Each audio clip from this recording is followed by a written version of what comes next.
இந்தியாவுக்கு இந்த சூழ்நிலை என்ன பண்ணியிருக்காங்கன்னா, இஸ்ரேல் ஆதரவு தெரிவிச்சிருக்காங்க. இந்தியா மாலத்தீவு சர்ச்சையில் நம்ம நாட்டுக்கு முதல்ல வெளிநாடு ஒரு ஆதரவு தெரிவிச்சது யாருன்னு பார்த்தீங்கன்னா அது இஸ்ரேல் தான்.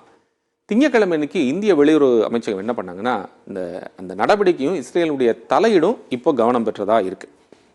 இப்போ இந்தியா, பிரதமர் மோடி இந்த 2 பேரை பற்றிய மாலத்தீவு அமைச்சர்களுடைய கருத்துக்களில் இஸ்ரேலும் சேர்ந்தது. ஏன்னா இஸ்ரேலுடைய கைப்பாவையாக தான் மோடி இருக்கார் அப்படின்னு தான் அந்த அமைச்சர்கள் குறிப்பிட்டு கேலி பேசியிருந்தாங்க.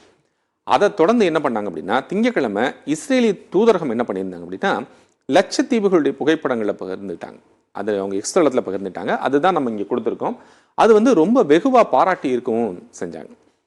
இது மட்டும் இல்லாமல் என்ன சொல்லியிருந்த இஸ்ரேல் தூதர்னு சொன்னால், கடந்த வருஷம் அதாவது லாஸ்ட் இயர் என்ன பண்ணாங்கன்னா, டீசலைனேஷன் சொல்லக்கூடிய உப்பு அகற்றல் ப்ராசஸ் அது ரொம்ப முக்கியமான ப்ராசஸ். எதுக்குன்னா, கடல் நீரை நன்னீராக மாற்றுறதுக்கும் இல்லை வேற பயன்பாடுகளுக்கும் பயன்படுத்திக்கிறதுக்காகவும் இந்த கடல் நீரை மாற்றுறது தொடர்பாக அரசோட திட்டம் ஒன்று இருந்தது.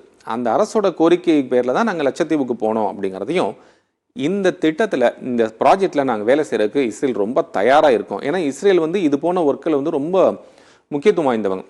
அவங்க நாட்டில் தண்ணி வெறும் வறட்சியான இஸ்ரேல் பூமியை, பாலைவன பூமியை சோலைவனமாக மாற்றினதுக்கு காரணம் என்னன்னா இந்த டீசலினேஷன் ப்ராசஸ் தான். இந்த உப்பு அகற்றுதல் ப்ராசஸ்ன்னு சொல்கிறாங்க.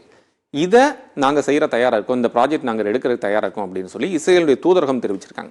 அது மட்டும் இல்லை, லட்சத்தீவோட அழகை இது வரைக்கும் பார்க்காதவங்க இந்த படங்களை பாருங்க அப்படின்னு அவங்களுடைய எக்ஸ்தலத்தில் பதிவிருக்கு. நீங்கள் எக்ஸ்தலத்தில் போய் பார்த்தீங்கன்னா கண்டிப்பாக இருக்கும்.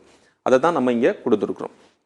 இப்போ எல்லாரும் என்ன கேள்வி கேட்குறாங்க அப்படின்னா, மாலத்தீவுக்கு நேரம் சரியில்லையாப்பா அப்படின்னு கேட்குறாங்க. அது காரணம் என்ன அப்படின்னா, மாலத்தீவு நாடாளுமன்றத்தில் இருக்கக்கூடிய தலைவர், அதாவது என்னன்னா சிறுபான்மை தலைவர் அலி அசீம்ங்கிறவர் என்ன பண்ணியிருக்காருன்னா, முகமது மொய்சு பதவியிலிருந்து நீக்குவதற்கான நம்பிக்கையில தீர்மானத்தை நாடாளுமன்றத்தில் கொண்டு வரணும், அது மேலே அவருக்கு நம்பிக்கையில வாக்கெடுப்பு நடத்தணும் அப்படின்லாம் சொல்லியிருக்காங்க. இது மட்டும் இல்லை, கிட்டத்தட்ட 8000 ஹோட்டல் முன் புக்கிங்ஸ் ரிசர்வேஷன்ஸ் அது கேன்சல் ஆயிருக்கு.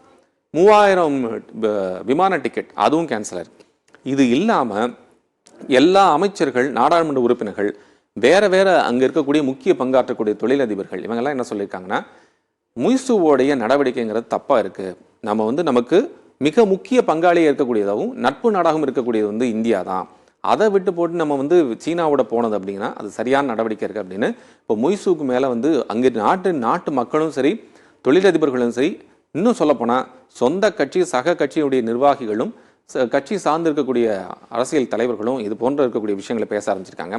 அதுக்கு ஒரு படி மேலே போய் தான் இவர் என்ன பண்ணியிருக்காருன்னா, சிறுபான்மை அமைப்புடைய தலைவர் அவர் மேலும் வாக்கெடுப்பை நடத்தணும், நம்பிக்கை வாக்கெடுப்பை நடத்தணும் அப்படின்னு சொல்லியிருக்காரு. இது எந்த அளவுக்கு பெரிய மாற்றத்தை ஏற்படுத்த போகுது அப்படிங்கிறத நம்ம பொறுத்து பார்க்கலாம்.